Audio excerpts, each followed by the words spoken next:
All right, so today's talk is on leisure. And leisure today is something that's often neglected, but it's really important for our spiritual life. As traditional Catholics, we tend to be more reactionary in our theology. We have all these bad things. Why do we call ourselves traditional Catholics? We've seen all these bad things, and we are reacting to that.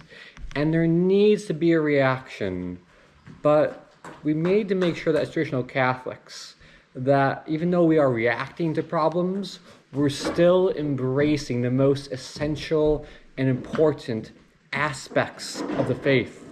Right? The doctrinal problems are really important. Certainly heresy is a grave sin. But worrying about all these doctrinal nuances is not necessarily at the heart and foundation of what every layperson ought to be doing. The most important thing we can do is build up our spiritual life, reach the heights of holiness. Why were we created? We were not created to go out and fight with people about what the church actually teaches. Though some people are called to do that, some people are called to in a special way teach the faith. What we all must do is embrace the spiritual life, reach the heights of holiness. And today that is going to be the focus of this talk. We're going to talk about one aspect of holiness, and that is a kind of a distant, a remote path toward holiness through what is called leisure. What exactly is leisure? Leisure is a form of recreation. But what is recreation? We use it all the time, but a lot of times we use words without really understanding what they mean. Recreation is when we allow the body to rest so we can go back to our prayer and our work. In our modern society, we kind of focus on working and then we play. But really, this is not healthy. We need to have times of leisure. So as humans, we actually require recreation. Even the monks have times when they will recreate. The body can't work all day, and the mind can't be thinking and praying all day. It needs times to reflect and rejuvenate so that it can go back to doing this work. If you look at the monastery, St. Teresa of Lisieux talks about how they would put on plays in the monastery. Why?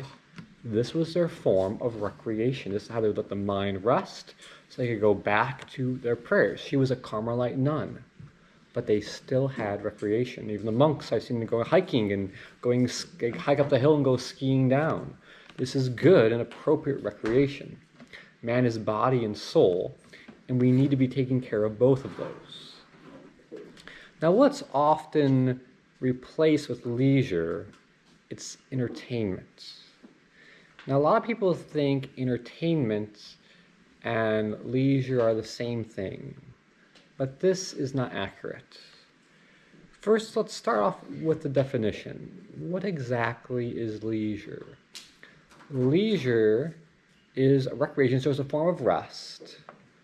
But what makes it leisure versus just a regular form of recreation is that leisure also leads you toward your final end of sanctification.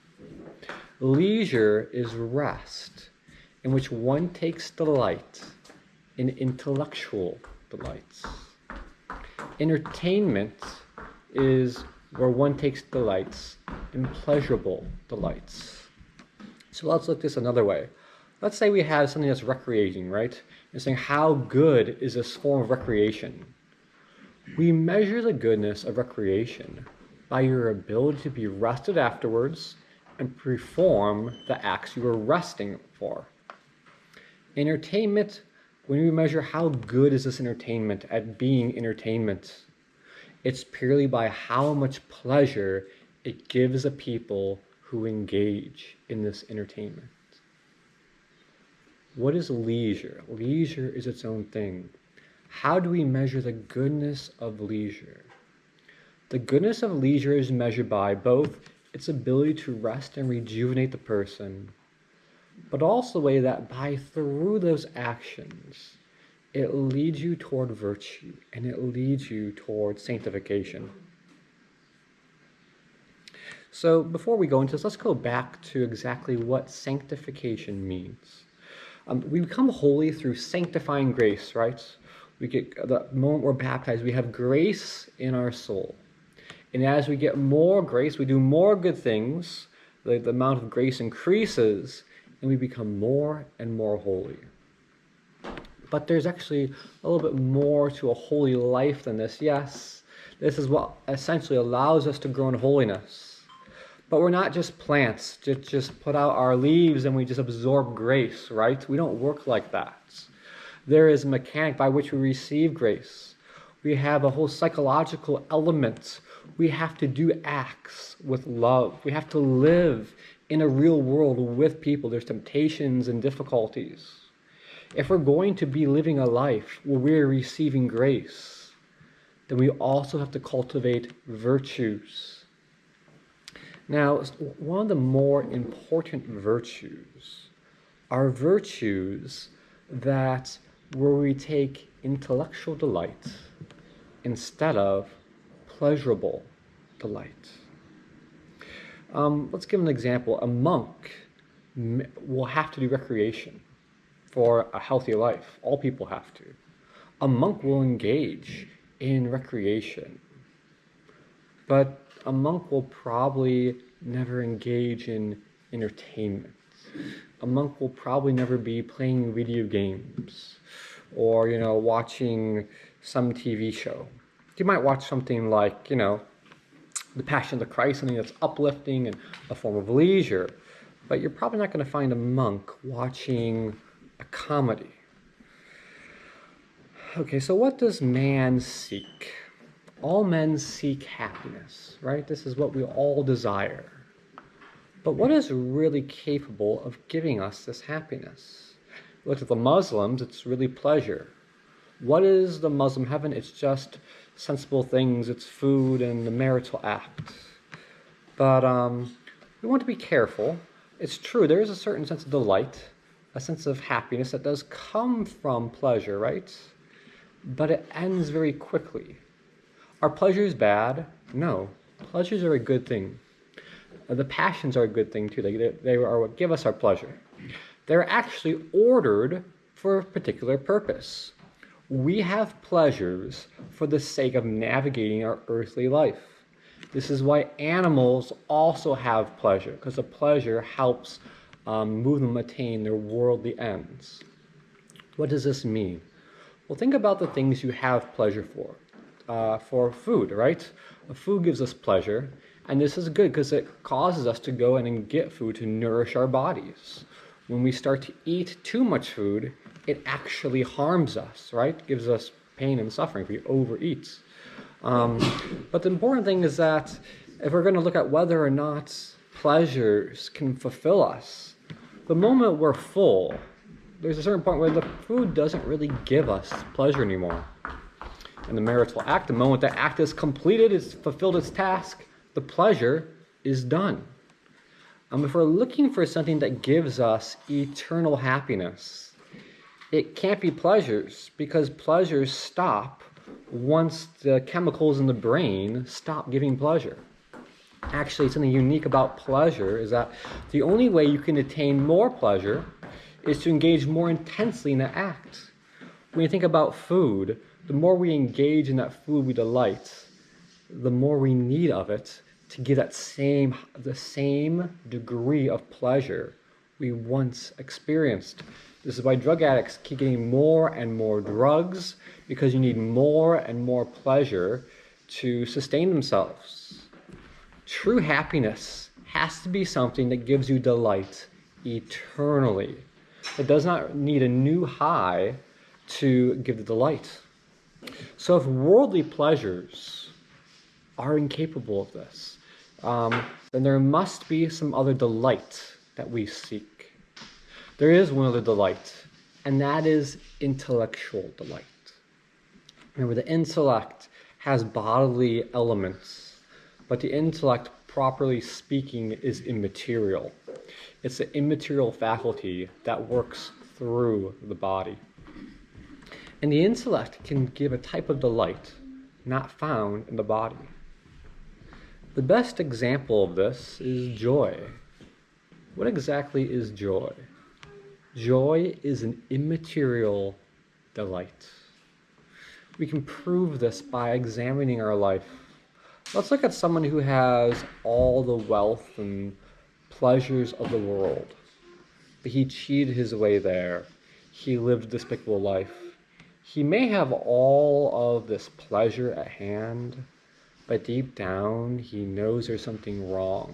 He's lacking some sort of fulfillment, lacking some sort of happiness. The contrary can also be said. We can look at people who are poor, maybe don't have access to much in their life, but they lived a good life. They followed the laws of God. They loved their family. And in spite of all their suffering, there can be a joy because of the good life they lived. There can be a joy that they had the faith. Look at martyrs that died. St. Lawrence, there's a joy in them. Yes, they're being killed. But in spite of the suffering and the torture, they're joyful that they have the faith. Though they have this passionate, emotional suffering, they still have intellectual delight. At the crucifixion, our Lord suffered in terms of his passions greatly, but he had an inner joy he never lost.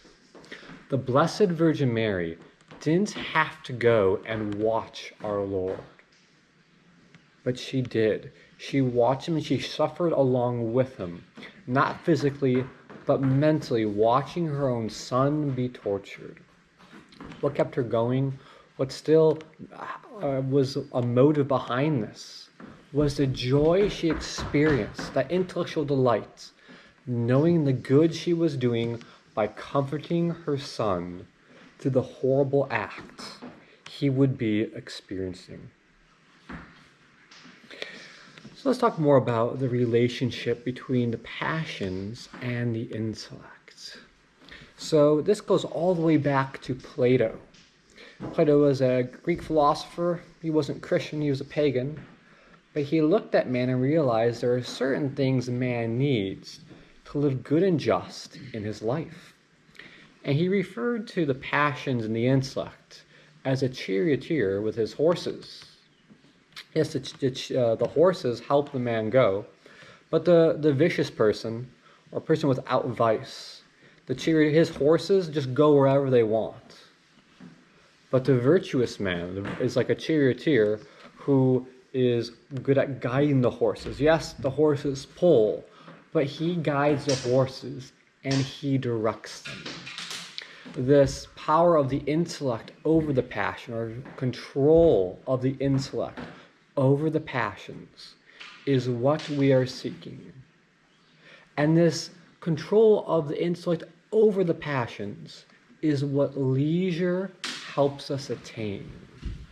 Let's explain. So in life in our recreation, we can attempt to attain two types of delights: passionate delights or intellectual delights. Remember that the greatest delights we will have will eventually be the beatific vision. It is to comprehend the essence of God. Now, some people object and say, well, how can our full happiness just be an intellectual delight? When we look at other intellectual delights like beauty, art, those aren't as pungent, they aren't as powerful as a tasty dinner or other worldly pleasures. And they are correct.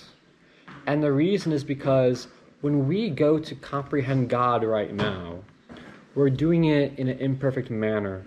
The essence of God is beyond the contemplation of the human intellect. Right now, when we contemplate God, we look at the world and we have some idea of what God might be, and we use that to understand him. This is why the theologians say we can never directly comprehend God. In heaven, though, there is a supernatural elevation of the intellect. Man can directly comprehend the essence of God. And this is man's perfect happiness. Well, how does this apply to leisure? Well, we see glimpses of this perfect happiness in the joyful just life, the intellectual delights we have from embracing joy, from embracing a good life, from the delights of knowing I lived a good life. I was good to my wife. I did the right thing. Those things lead us to sanctification. But those are intellectual delights. There are other intellectual delights that are found doing secular things. For example, engaging in beauty. What is beauty? Beauty is that which brings delight to the intellect. So if we look at, for example, a beautiful painting, and we are engaging in that delight. If we look into beautiful music and we engage in that delight, we listen to a good story about virtuous people and delight and joy of the beauty behind the story. What are we doing? We are engaging in leisure, and we are training ourselves to prefer intellectual delights over passionate delights. As I said before, the passionate delights, they're more vehement, they're stronger. In many ways, they're more desirable, but they're not as important. It is important we take the time and energy to train ourselves to prefer intellectual delights over passionate delights. Whenever we sin, why do we sin? It's almost only because we want the pleasure of the thing over the knowledge of doing the good. The more we train ourselves in leisure, the stronger we develop our virtues to prefer intellectual delight over pleasure. Let's take a prime example. Let's apply this to music. Let's look at rock music versus classical music. So rock and pop music, why does this music please us? It's actually very simple music. What gives us pleasure from this music is a passion, the way it moves our passions, and it gives us directly pleasure somehow from the vibrations. There's actually a song called the 4-chord song. And they play like 30 different really popular rock pop pieces. And it's really just the same 4 chords with different words. This music is not complicated. It's not really beautiful. It's very simple. And this is manifest if we look at rock concerts. Look at the decorum the people attend. They're usually just in casual clothes. They're rowdy. They're not well organized. They're a big crowd grouping around the people. If you watch a video of the Beatles, you will see these girls and they're screaming. And why are they screaming? Well, because at some point their passion said scream, and it pleased them to scream. So they screamed. Now, is it a sin for these girls to scream at the point? No. Is it a sin to listen to this music in moderation? No. But what is this girl doing when she's screaming because her passions tell her to scream? As to use a charioteer analogy, she's letting go of the reins and the horses are simply running free. This may not be a sin in and of itself, but what is it doing? It's training ourselves to let the passions rule. It's training ourselves to follow the passions instead of following and embracing the intellectual delights. Classical music is different. Classical music has beauty and harmony behind it. There's a complexity to the music. Now, does classical music have some pleasures behind it? Absolutely not. To say there's no pleasure in classical music would be false. But what classical music possesses that rock and pop music do not is the beauty element behind it. Look at those who attend a classical music concert. They wear nice clothes, they sit well and ordered. Look at the beauty of the whole place. Look at the beauty even of the places it's performed. Rock and pop, they have lasers and lights, and it's kind of crazy, right? Where classical music, what fits that music, what fits the beauty of the music is a beautiful symphony, a beautiful hall. The more we train ourselves to engage and take delight in beautiful music, the more, again, we increase our desire for intellectual delights over delights of pleasure.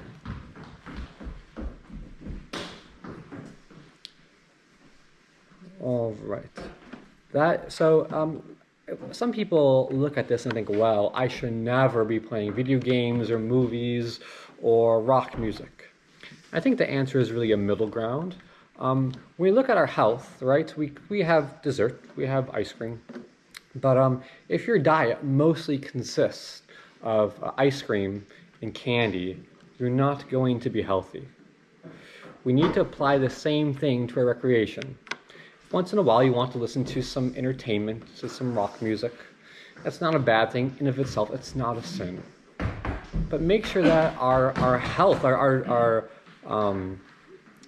amount of entertainment we receive, the amount of leisure we engage in, is proportionate and healthy. That is the end of today's talk. Are there any questions?